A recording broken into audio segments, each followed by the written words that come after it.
अरे बात शब्द का अन्य वचन रूप है ನೋಡಿ ಬಾತ್ ಶಬ್ದದ ಬಹುವಚನ अन्य वचन ರೂಪ ಅಂತ ಕೇಳಿದರೆ बात बातें उत्तर बातें निम्नलिखित में जातिवाचक संज्ञा शब्द है ನೋಡಿ ಇದರಲ್ಲಿ ಜಾತಿವಾಚಕ ಸಂಜ್ಞಾ ಯಾವುದು गंगा कर्नाटक रमेश नदी उत्तर नदी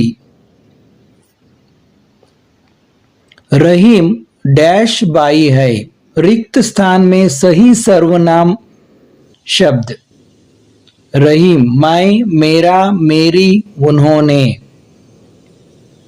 मेरा रहीम मेरा भाई है उचित सर्वनाम याವುದು ಇದರಲ್ಲಿ मेरा उठना शब्द का प्रथम प्रेरणार्थक क्रिया रूप है उठना उठना प्रथम प्रेरणार्थक उठाना उठाना निम्नलिखित में अयोगवाह अक्षर है याವುದು अम और आहा अम और आहा आंसर सी निम्नलिखित में स्त्रीलिंग शब्द है ನೋಡಿ ಕೊಟ್ಟಿರುವುದರಲ್ಲಿ ಸ್ತ್ರೀಲಿಂಗ ಶಬ್ದ ಯಾವುದು ತುಂಬಾ ಸುಲಭವಾದ ಪ್ರಶ್ನೆ ಮಾತಾ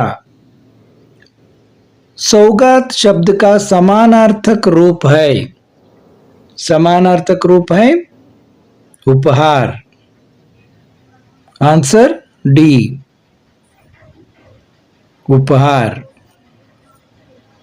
इंटरनेट का उपयोग कहाँ कहाँ किया जाता है वाक्य में प्रयुक्त विराम चिन्ह है विराम चिन्ह याವುದು ಪ್ರಶ್ನವಾಚಕ ಚಿಹ್ನ ಇಲ್ಲಿ ಏನು ಉಪಯೋಗ ಮಾಡಿದ್ದಾರೆ ಪ್ರಶ್ನವಾಚಕ ಚಿಹ್ನ निम्नलिखित प्रथम दो शब्दों के सूचित संबंधों के अनुरूप तीसरे शब्द का संबंधित शब्द लिखिए ನೋಡಿ ಮೊದಲೆರಡು ಶಬ್ದಗಳಿರುವ ಸಂಬಂಧ ಹಾಗೆ ಮೂರನೇ ಶಬ್ದಕ್ಕೂ ಸಂಬಂಧವನ್ನು ಬರೆಯಿರಿ ಅಂತ ಎಲ್ಲದಕ್ಕೂ ಒಂದೊಂದು ಅಂಕ ಇಲ್ಲಿ ನೋಡಿ ಕಿಸಾನ್ ಭೈಂಸ್ ಡಾಕು ದಂಡ ಡಾಕು ದಂಡ ಆ ಉತ್ತರಗಳನ್ನು ಕೂಡ ತೆಳಗೆ ಬರೆಯಲಾಗಿದೆ ಅವನ್ನು ಕೂಡ ತೋರಿಸ್ತೀನಿ ಬಿಲ್ಲಿ ರೋಟಿ ಬಂದರ್ ತರಾಜು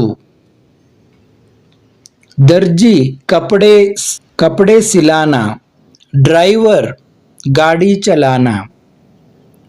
चलाना मकर संक्रांति धार्मिक त्योहार स्वतंत्रता दिवस राष्ट्रीय त्योहार उत्तरಗಳು ತೆಳಗಿವೆ ಅವನ್ನು ತೋರಿಸ್ತೀನಿ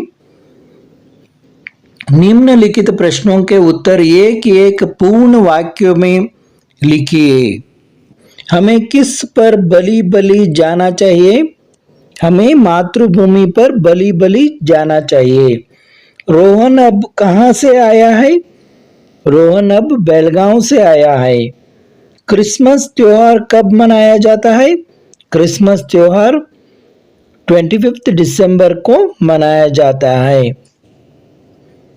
बालक किससे पुरस्कार पाना चाहता है बालक राष्ट्रपति से पुरस्कार पाना चाहता है निम्नलिखित प्रश्नों के उत्तर 2-3 वाक्यों में लिखिए ನೋಡಿ ಈ ಉತ್ತರಗಳನ್ನೆಲ್ಲ ತೆಳಗಡೆ ಇದ್ದು ತೋರಿಸ್ತಾ ಹೋಗ್ತೀನಿ ಪ್ರಶ್ನೆಗಳನ್ನು ನೋಡ್ತಾ ಹೋಗೋಣ ಈಗ किसान कहाँ से लौट रहा था उसे किसने रोका बंदरबांट कहानी से आपको क्या सीख मिलती है किन्हीं 4 प्रसिद्ध महिलाओं के नाम लिखिए निम्नलिखित शब्दों का संज्ञा के भेदों के अनुरूप सूची बनाइए ನೋಡಿ ಅದನ್ನು ಕೂಡ ವ್ಯಕ್ತಿವಾಚಕ ಜಾತಿವಾಚಕ ಭಾವವಾಚಕ ಆಗಿ ಬದಲಿ ಇದನ್ನು ಮಾಡಿದ್ದಾರೆ ಇಲ್ಲಿ ರಾಮ್ ರೋಹನ್ ಅಮಿತ್ ರಾಮ್ ರೋಹನ್ ಅಮಿತ್ ಇವು ವ್ಯಕ್ತಿವಾಚಕ ಜಾತಿವಾಚಕ ಯಾವ್ಯಾವು बगीचा विद्यालय गेंद इवु जातिवाचक भाववाचक यावु गर्मी मिठास मत्त ताजगी इवु भाववाचक उत्तरಗಳನ್ನು ಕೂಡ ತೆಳಗೆ ಕೊಟ್ಟಿದ್ದಾರೆ भगवान से हमें क्या मांगना चाहिए? सच्चे मित्र से हमें क्या क्या लाभ होते हैं? मम्मी मुन्नी से हंसकर क्या बोली? संतुलित आहार किसे कहते हैं? निम्नलिखित प्रश्नों के उत्तर 3-4 वाक्यों में लिखिए ಅಂತಂದಿದ್ದಾರೆ. मोबाइल से लाभ और हानियों के बारे में लिखिए. प्राचीन शिक्षा पद्धति और आधुनिक शिक्षा पद्धति में क्या अंतर है स्पष्ट कीजिए. पाठशाला में किन किन अनुशासन का पालन करना चाहिए? स्वतंत्रता दिवस क्यों मनाया जाता है? स्वामी विवेकानंद ने जनता को ललकार कर क्या कहने को कहा? नीचे दिए गए चित्र के बारे में 3-4 वाक्य लिखिए. ನೋಡಿ ಉತ್ತರಗಳೆಲ್ಲ ತೆಳಗಿವೆ, ನೋಡ್ತಾ ಹೋಗಿ. नीचे दिए गए चित्र के बारे में 3-4 वाक्य लिखिए. निम्नलिखित पद्य का भावार्थ अपने शब्दों में लिखिए. अगर न होता छोटा बच्चा तो लेकर बंदूक हाथ में मैं भी नाम कमाता. निम्नलिखित गद्यांश का अनुवाद कन्नड़ में कीजिए. एक बार दो बकरियां एक नदी के ऊपर बने शंकर पुल पर आमने सामने आ गई. पुल बहुत छोटा था, दोनों एक बार उसे पार नहीं कर सकते थे. गुजरने के लिए दोनों में झगड़ा शुरू हुआ. निम्नलिखित प्रश्नों के उत्तर 4-5 वाक्यों में लिखिए. कन्नड़ राज्योत्सव के बारे में लिखिए. ನೋಡಿ कर्नाटक राज्योत्सवದ ಬಗ್ಗೆ बरेरी अथवा त्योहारों को मनाने से क्या लाभ होता है? ಈ ಹಬ್ಬಗಳನ್ನು ಆಚರಿಸುವುದರಿಂದ ಏನು ಲಾಭ ಇದೆ ಅನ್ನೋದ್ರ ಬಗ್ಗೆ. ನಿಮ್ನಲಿಖಿತ ಕವಿತಾಂಶ ಪೂರ್ಣ ಕೀಜಿಯೇ. ನೋಡಿ ಏಕ ರಹೆ ಬಲಿ ಬಲಿ ಜಾಯೆ, ಈ ಒಂದು ಕವಿತಾಂಶವನ್ನು ಪೂರ್ಣ ಮಾಡಿರಿ ಅಂತ ಕೊಟ್ಟಿದ್ದಾರೆ. गद्यांश को पढ़कर निम्नलिखित प्रश्नों के उत्तर लिखिए ಅಂತ ಒಂದು ಗದ್ಯ ಭಾಗವನ್ನು ಕೊಟ್ಟಿದ್ದಾರೆ. ಅದನ್ನು ಓದಿ ಈ ಪ್ರಶ್ನೆಗಳಿಗೆ ಉತ್ತರಿಸಬೇಕು. उत्तरಗಳು ಕೆಳಗಿವೆ, ಅವನ್ನ ತೋರಿಸ್ತೀನಿ. दिए गए संकेत बिंदुओं आधार पर 12 से 15 वाक्यों में एक निबंध लिखिए. ನೋಡಿ विज्ञान का चमत्कार, इंटरनेट, हमारे राष्ट्रीय प्रतीक, पर्यावरण की सुरक्षा. ನೋಡಿ ಹೀಗೆ 3 प्रबंधಗಳನ್ನು ಕೊಟ್ಟಿದ್ದು ಯಾವುದಾದರೂ ಒಂದು ಪ್ರಬಂಧವನ್ನು ಬರೀಬೇಕು.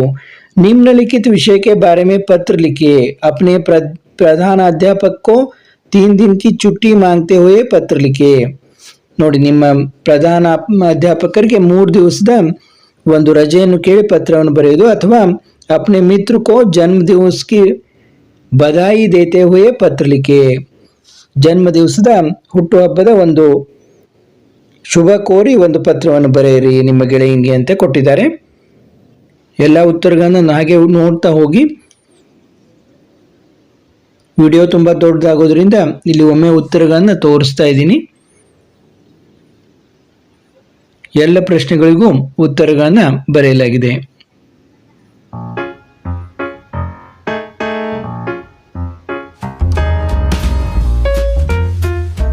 ನೋಡಿ मोबाइल से लाभ. किसी सूचना को आसान से भेज सकते हैं, दूसरों से संपर्क करने के लिए सहायक है, मनोरंजन का साधन भी है. मोबाइल से ऑनलाइन पेमेंट कर सकते हैं. मोबाइल से हानि, महंगे साधन है, बिजली की सहायता से चलती है, अनावश्यक अनुपयुक्त जानकारी भी प्राप्त होती है, स्वास्थ्य पर असर भी पड़ता है. ನೋಡಿ ಪ್ರಾಚೀನ ಶಿಕ್ಷಾ ಪದ್ಧತಿ, ಆಧುನಿಕ ಶಿಕ್ಷಾ ಪದ್ಧತಿ ಏನೇನು ಬದಲಾವಣೆ? शिक्षक केंद्रित शिक्षण पद्धति, शिक्षार्थी केंद्रित शिक्षण पद्धति है. शिक्षा का सार्वत्रिक कारण नहीं था, शिक्षा का सार्वत्रिकरण है. शिक्षा प्राप्त करने के लिए गुरु दक्षिणा देना अनिवार्य था. शिक्षा मुफ्त है. शिक्षा उच्च वर्ग के लिए मात्र सीमित था. प्राचीन शिक्षा सभी लोगों के लिए खुला हुआ है. आधुनिक शिक्षा समय पर पाठशाला पहुंचना चाहिए, वर्दी पहनना चाहिए, गृह कार्य को समय पर करना चाहिए, विद्यालय के वातावरण को साफ रखना चाहिए.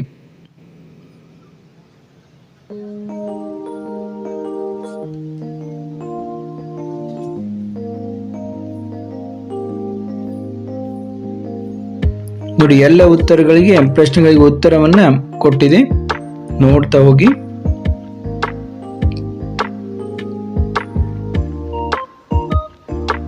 ಅನುವಾದವನ್ನು ಕೊಡಲಾಗಿದೆ, ಕನ್ನಡ ರಾಜ್ಯೋತ್ಸವದ ಬಗ್ಗೆ ಬರೆಯಲಾಗಿದೆ,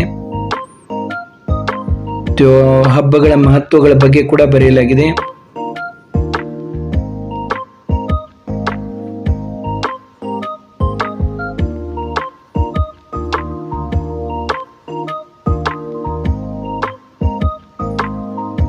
ಇಲ್ಲಿಗೆ ನಿಮ್ಮ ಹಿಂದಿ ಪರೀಕ್ಷೆಯ ಪ್ರಶ್ನೆ ಪತ್ರಿಕೆಯನ್ನ ನೋಡಿದೆವು. ಇದೇ ರೀತಿ ಎಲ್ಲ ವಿಷಯಗಳನ್ನ ಈಗ ನೋಡ್ತಾ ಇದ್ದೀವಿ. ಈಗಾಗಲೇ ಕನ್ನಡದ 2-3 ಪತ್ರಿಕೆಗಳನ್ನು ನಮ್ಮ ಚಾನೆಲ್ನಲ್ಲಿ ಹಾಕಲಾಗಿದೆ, ಅವನ್ನು ಕೂಡ ನೋಡಿ. ಸಮಾಜ ವಿಜ್ಞಾನ ಮತ್ತು ವಿಜ್ಞಾನದ ಪತ್ರಿಕೆಗಳನ್ನು ಕೂಡ ಹಾಕಿದ್ದೇನೆ, ಅವನ್ನು ಕೂಡ ನೋಡಿ. ಸಬ್ಸ್ಕ್ರೈಬ್ ಆಗದವರು ಸಬ್ಸ್ಕ್ರೈಬ್ ಆಗಿ. ಎಲ್ಲರಿಗೂ ಶುಭಾಶಯಗಳು.